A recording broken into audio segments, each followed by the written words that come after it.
Good morning. I'm truly honored and grateful for the opportunity to address the Mequon Thiensville Sunrise Rotary Club this morning. Thank you for having me. When Mika let me know what time today's meeting would be, I was thrilled. As a morning person who starts the day at 4:30 a.m., I am happy to say that I've already consumed my high-octane coffee and am set to go. Today's talk is going old school. I won't be using PowerPoint or handing out handouts. Instead, I'll harness the power of personal storytelling, a tool with a unique ability to engage and deeply connect us all. We all go through similar challenges and triumphs, and it's in these shared experiences that we find our common ground. The inspiration of Alicia Keys. 5 years ago, I was faced with the trifecta of a milestone birthday, the realization it was time to end my 30-year relationship, and the uncertainty of a global pandemic. At that dynamic crossroad in my life, I was inspired by Alicia Keys' song, Underdog. This song, with its powerful message of resilience and the ability to rise above challenges, became a beacon of hope for me.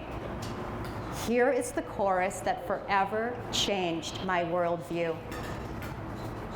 One conversation, a simple moment, the things that change us if we notice when we look up sometimes.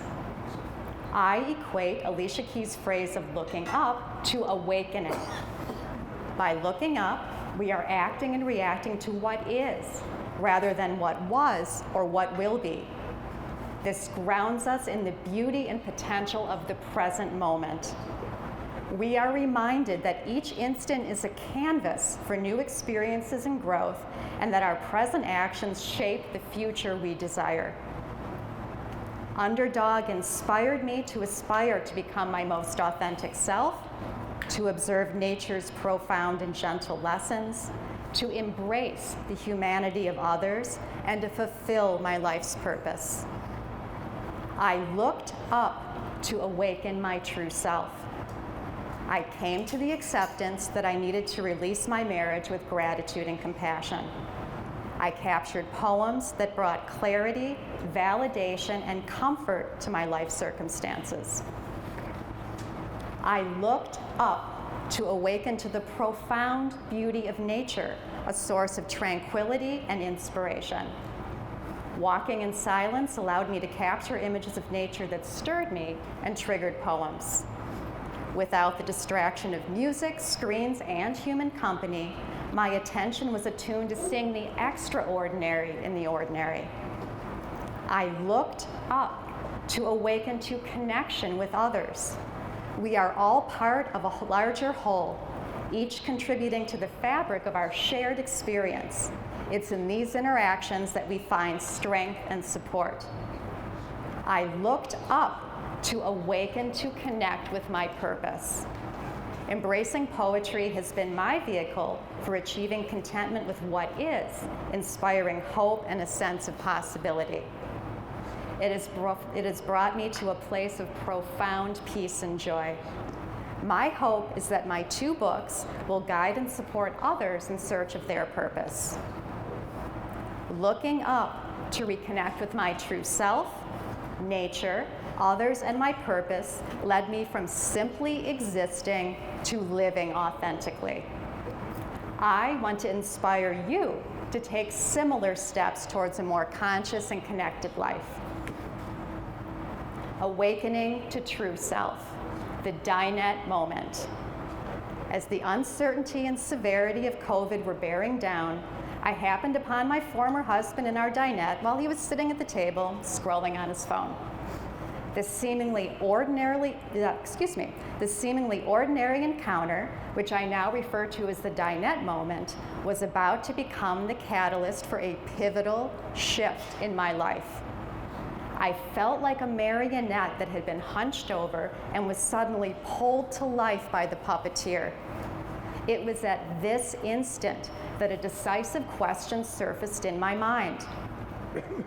Could I defend the life I was living as my most authentic? My answer was no. I knew in my heart that it was time to release my marriage with gratitude and compassion. This realization, though daunting, held the promise of incredible opportunity. We all have these dinette moments in our lives, moments that force us to question our choices and make a change. They're a testament to the courage we all possess, waiting to be unleashed when we face life's inevitable transitions. According to New York Times bestselling author Bruce Feiler, I experienced a significant lifequake. This is a term he uses to describe a major life transition or disruption that fundamentally alters our life's direction. Feiler's work focuses on how we navigate life's transitions, disruptions, and reinventions. He discovered that life transitions are becoming more common and that the idea of a linear life is a myth.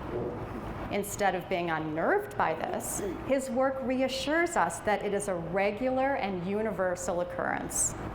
Feiler states, "A hallmark of our time is that life is not predictable. It does not unfold in passages, stages, phases, or cycles. It is nonlinear and getting more so every day." He challenges us to transform these quakes into periods of creativity and growth. It's how we view and react to those challenges that matter.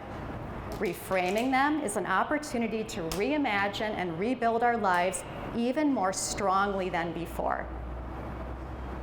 I liken the decision to release my marriage to being on a crumbling bluff, with the way out being a tightrope without a net.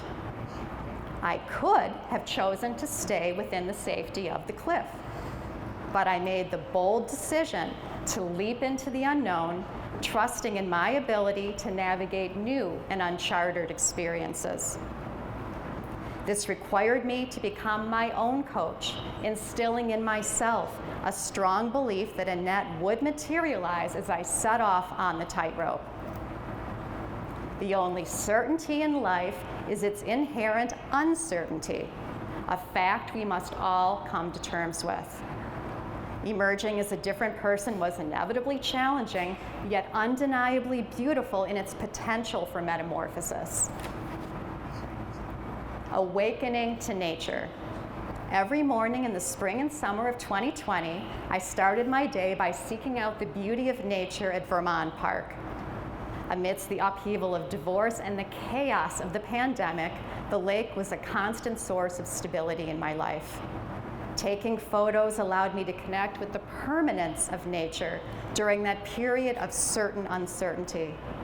It was like a daily prescription of awe, a dose of beauty and wonder that I needed to start my day on a positive note. It was at the lake that I became inspired to write poetry. Poetry provided me with comfort and a deeper insight into my life circumstances. I visited Vermont the day I filed for divorce and the day my divorce was finalized. Both visits grounded and reassured me. Awakening to connection with others. At the same time, nature afforded me the pleasure of engaging with others. At Vermont Park, I started conversations with fellow lake visitors. We shared our experiences and found common ground in our appreciation for nature's healing power, fostering a sense of community and belonging. Beautiful connection continued on my morning walks when I moved to the community of my heart, Cedarburg. Cedarburg, with its welcoming residents and picturesque landscapes, quickly became a place that put me at ease. I met a man mourning the loss of his wife during COVID. Why? I met Y while he was out on his front porch observing a car show in the park across the street. He opened his heart to me and told me he was mourning the loss of his wife. He then dashed into his house and brought out pictures of her to share with me. Y has become a dear neighborhood friend with whom I enjoy chatting. I met the owner of a magical house who shares a similar life outlook, C. When I first moved to Cedarburg, I walked past a gorgeous vintage home with ethereal sounding wind chimes. I dubbed it the Nirvana house because it always made me feel calm and happy.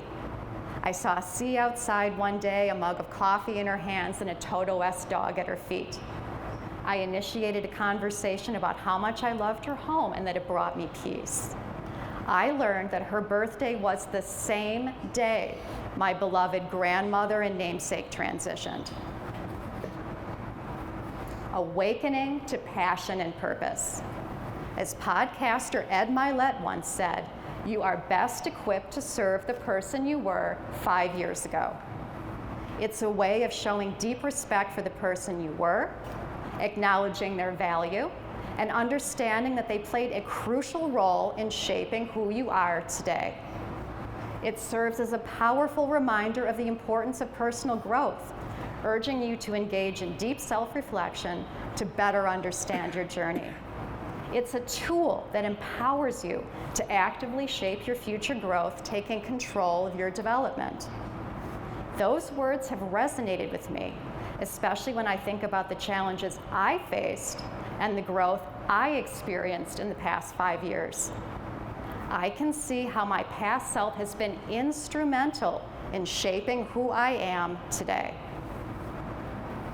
The powerful positive message in Underdog allowed me to look up and awaken to my heart's calling, which led me to an unexpected discovery.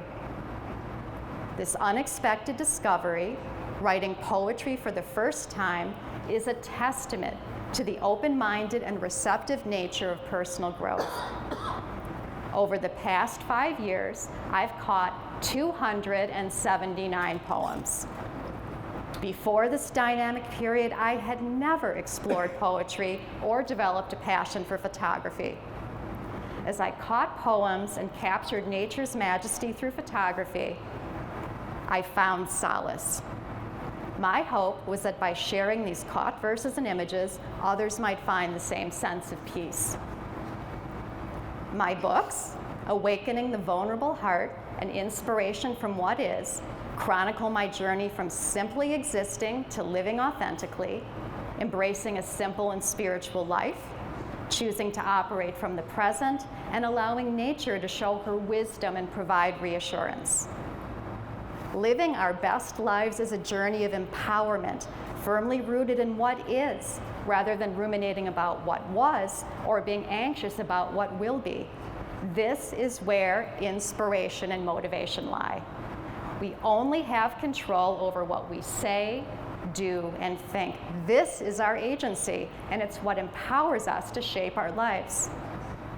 Being present in the current moment and what is happening right now can enlighten us about the positivity happening around us, even when things at the macro level seem dire. Our job is to do awesome actions, have the best intentions, and then trust the process. This trust is what reassures us that we're on the right path. The way we frame our circumstances can be a powerful tool during periods of personal struggle and external challenges. It can help us create a space of contentment and foster a sense of hope and optimism. We can gracefully let go of what was and diminish preoccupation over what will be, finding a profound sense of peace and relief in the present moment. Connecting the dots by looking backward allows us to see the benefits and blessings we receive, filling us with a sense of gratitude and positivity that can be carried forward. When we experience growth and our mindset changes, some relationships from our past may no longer fit with our new sense of self. Relationships that can be reimagined and reinvented continue. Others are liberated, freeing us to embrace new connections and experiences. Relationships are delineated by reason, season, or lifetime. 2/3 of those designations imply impermanence, a natural part of life that we can learn to accept and even embrace. The only guaranteed personal relationship we have is with ourselves. Being one's rock in a relationship means being self-reliant. By taking responsibility for our own mental, emotional, physical, and financial well-being, we become empowered to shape our growth and foster healthy relationships with others. It allows us to bring a sense of wholeness to the relationship rather than seeking validation and fulfillment from the other person.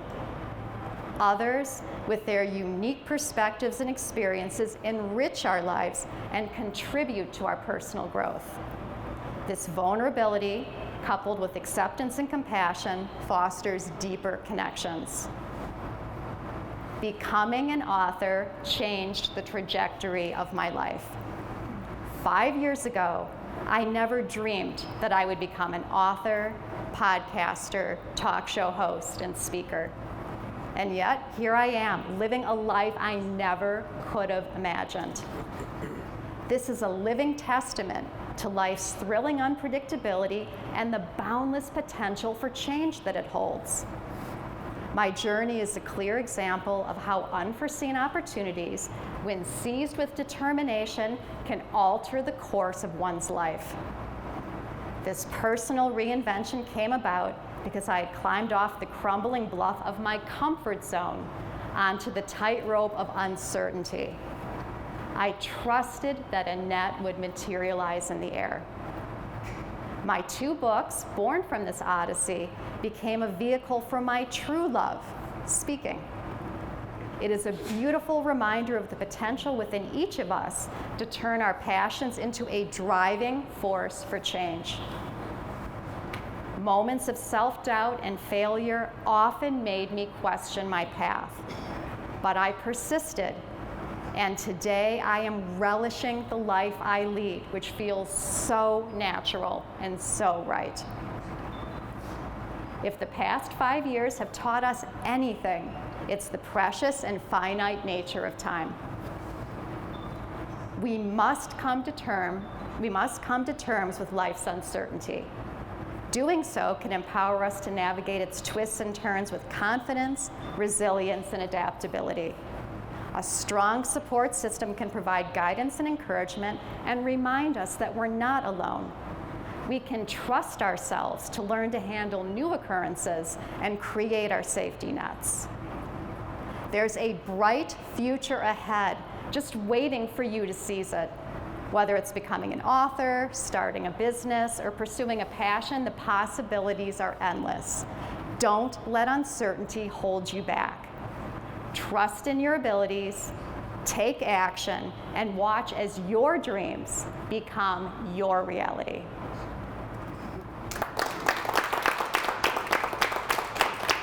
Thank you. So I mentioned to Mika, I'm a Grammarly nerd, and I time my speech, and I know I'm around 18 minutes. So Mika said if anybody has any questions or comments, we've got a little bit of time left at the end of the speech.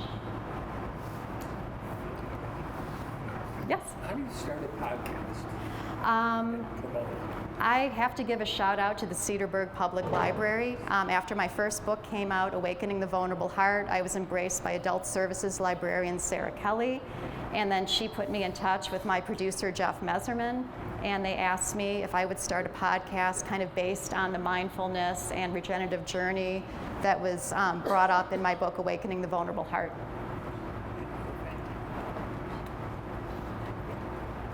Yes. So do you have books of poetry and then also other books? Awakening the Vulnerable Heart and Inspiration from What Is are both works of poetry and photography. All of the photographs, except for one in my latest book, were captured on my walkabouts. I also host, again, the Catherine Thomas podcast, and I host a talk show at the Cedarburg Public Library called the Compassionate Conversation Series. And I've had wonderful guests. I don't know if anyone is on Facebook here. Anybody on Facebook?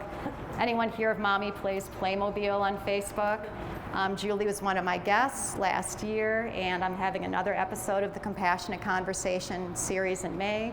Thiensville therapist Jeanette Boss will be joining us, and I'm excited. In November, we're going to be doing an episode called Talking Pause, where local integrative physician Dr. Francesca Lynn will be joining us. So I feel fortunate to have books, to have the podcast and the talk show, and also the pleasure of speaking.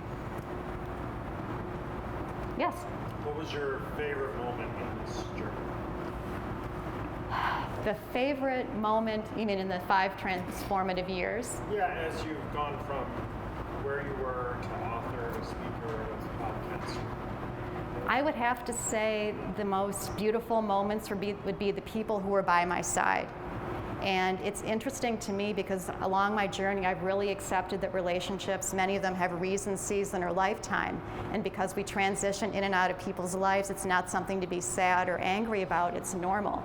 And I reflect that a lot of these amazing women who are with me on this path over 5 years, we've gone in different directions, but when I look back at the support that they gave me and the lessons they gave me, I would have to say that's my highest point. It was the support and the compassion and kindness of others.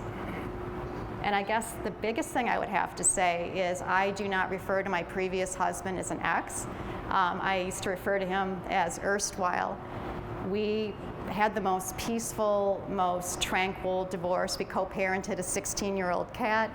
You can't really say co-parent an adult child, but it was just a very peaceful transition, and I'm just grateful to say to this day we have a wonderful working relationship, and it's testament to me that there's reason, season, or lifetime, and our reason and season was over, but we were able to part with compassion, and I'd say that's another thing I'm very grateful for. Yes? Where can we find your books? You can find my books in different places. I'm so fortunate. The Cedarburg Library has both of my books. If you're in Ozaki in the Monarch Library System, they're both available. I'm also available on Amazon. If anyone wants to come up and get a card afterwards, I have a website with links to purchase my books. On my website, I also have links to upcoming talks and various other things. Thank you. Yes? So when you take your walks in Vermont Park, what is it that you think or feel or see when you reference the nature aspect of things? What all goes on? So I'm just going to restate the question. So you're asking about what goes on during my nature walks. So I went to Vermont Park right around the time before I filed, and I wasn't doing much walking there. I would literally walk to the edge of the bluff and look at the lake every day. And it was like a present because I never knew what it was going to look like. I have an album in my phone with like over 100 pictures daily of the lake. Once I moved to Cedarburg, I started walking around the community, and when you look at my books, you can find these amazing nature pictures that I caught. And for me, it was a period of quiet, but also I met a bunch of neighborhood friends. I shared 2 stories in my talk today. So the walks to me served as a source of connection to the community, a walking meditation, and just a quieting of the mind. Will you be around for a little bit after? I certainly will be. We'll try to keep it on demand. Thank you very much.